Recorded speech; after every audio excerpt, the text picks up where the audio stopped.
Adnan water tank लाए हैं खास एंटी बैक्टीरियल वाटर टैंक्स, जिससे आपको मिले शुद्ध पानी हमेशा। Adnan water tank, safe and healthy water storage solution. अस्सलाम वालेकुम नाजरीन, आइए नजर डालते हैं देश और दुनिया के खबरनामे पर। सच न्यूज़ के खबरनामे में आप सबका इस्तकबाल है। आज की सबसे बड़ी खबर आ रही है कि बदमाशों ने पुलिस पर फायरिंग करके मेडिकल कराने गए 2 लाख रुपए इनामी साथी कुलदीप फज्जा को बरी करवा लिया। इस फायरिंग में एक बदमाश की मौत हो गई जबकि बाकी लोग घायल हैं। ये हादसा है दिल्ली के जीटीबी अस्पताल के पास बदमाश और पुलिस के बीच हुई राउंड फायरिंग की खबर का। फायरिंग में बदमाश अपने साथी कुलदीप फज्जा को छुड़ाकर ले जाने में पूरी तरह से कामयाब हो गए हैं। जानकारी की बात करें तो दिल्ली पुलिस की 3री बटालियन के पुलिसकर्मी कुलदीप फज्जा नाम के बदमाश को मेडिकल के लिए लाए गए थे।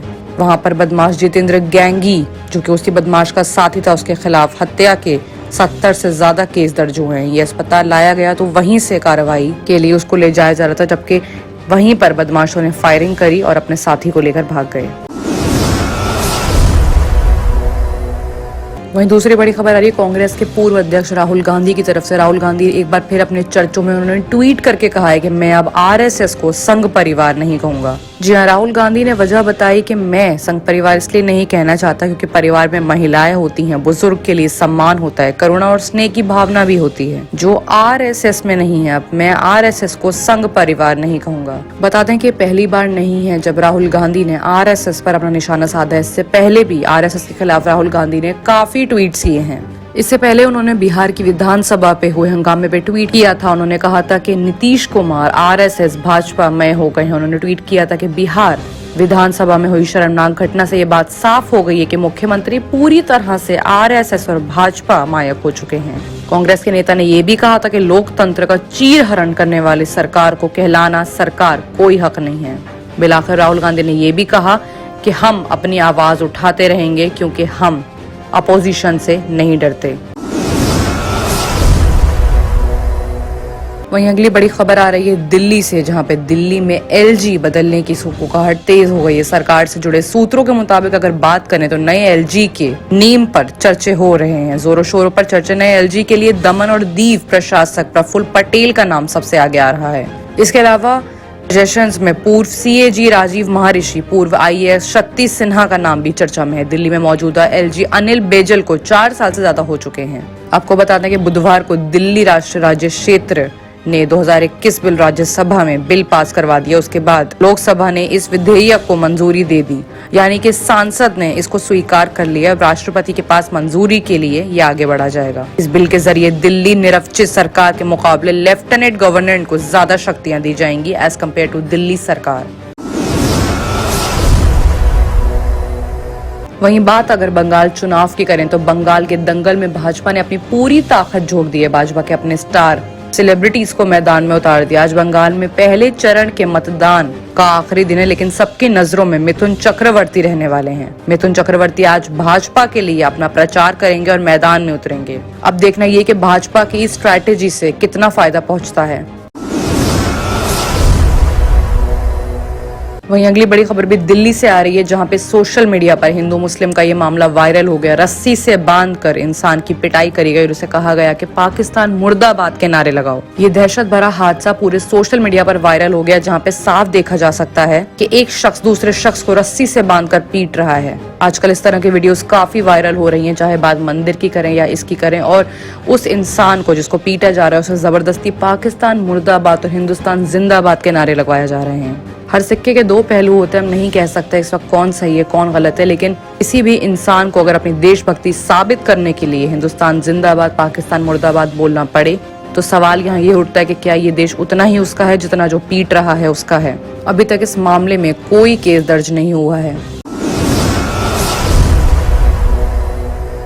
वहीं एक और बड़ी खबर आ रही है दिल्ली के प्रगति मैदान के भैरव सिंह रोड से, जहां पर दिल्ली पुलिस क्राइम ब्रांच और दिल्ली के टॉप मोस्ट बदमाशों के बीच मुठभेड़ हो गई। 2 बदमाशों को इसमें गोली लगी। पुलिस ने दोनों को दबोच लिया। एनकाउंटर में बदमाश रोहित चौधरी और टीटू को दर दबोचा गया है। खास बात इस खबर की ये आ रही है कि क्राइम ब्रांच की सब इंस्पेक्टर प्रियंका भी इसमें शामिल थी। उन्होंने ही बदमाश रोहित के पैर पर गोली मारी है।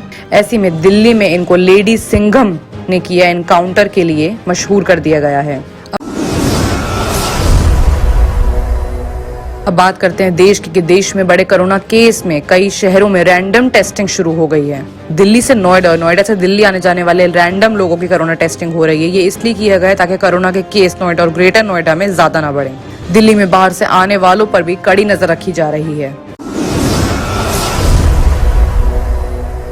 आइए अब बात करते हैं इंटरनेशनल खबरों की, जहां पे सबसे बड़ी खबर आ रही है पाकिस्तान से कि सुनने में आ रहा है कि पाकिस्तान कर्ज लेकर कोरोना से निपटेगा। IMF ने मंजूर करी है 50 करोड़ अमेरिकी डॉलर के लोन की गुहार। बता दें कि कर्ज के भुगतान की मंजूरी दे दी गई है। कोरोना की महामारी संकट को देखते हुए पाकिस्तान ने इस कर्ज को अमेरिका से ले लिया है। उसके बाद जीवन बेहतर बनाने के लिए पाकिस्तान को हार लगा रहा है। खास बात यह है कि IMF से पाकिस्तान को राहत ऐसे समय पर मिली है जब भारत के साथ उसके अच्छे संबंध की सुगबुगाहट भी शुरू हो गई है।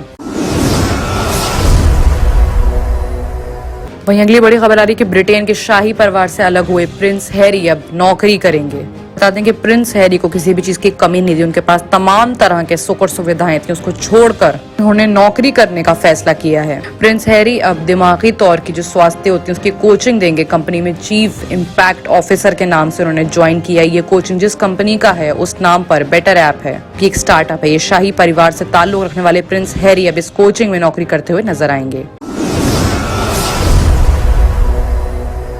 वहीं अगली बड़ी खबर आ रही है जापान से कि जापान के इकोनॉमिक जोन के बाहर उत्तर कोरिया में लॉन्च हो गई हैं 2 बैलिस्टिक मिसाइलें। इससे तनाव बढ़ने की पूरी उम्मीद है। ऐसे में साउथ कोरिया के भी जॉइंट चीफ ने कहा है कि उत्तर कोरिया की ओर से ही ऑफ जापान में कुछ ऐसे प्रोजेक्ट्स लॉन्च हो रहे हैं जिसके बाद हम तनाव देखने की पूरी उम्मीद हो सकती है। उत्तर कोरिया की ओर से 21 मार्च को 2 मिसाइलें लॉन्च की गई हैं। हालांकि ये बैलिस्टिक मिसाइलें नहीं है, लेकिन अमेरिका ने इस मसले को बहुत ज्यादा इंपॉर्टेंस ना देते हुए कहा है कि ये किसी भी तनाव का उल्लंघन नहीं हो सकता।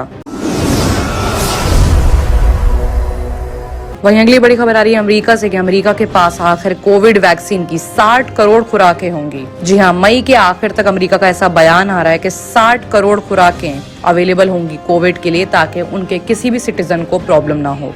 बाकी की तमाम खबरों के लिए देखते रहिए सच न्यूज। किडनी के अमराज से परेशान मायूस लोगों के लिए खुशखबरी। R&S यूनानी फार्मेसी किडनी और गॉल ब्लैडर स्टोन के खात्मे का जरिया।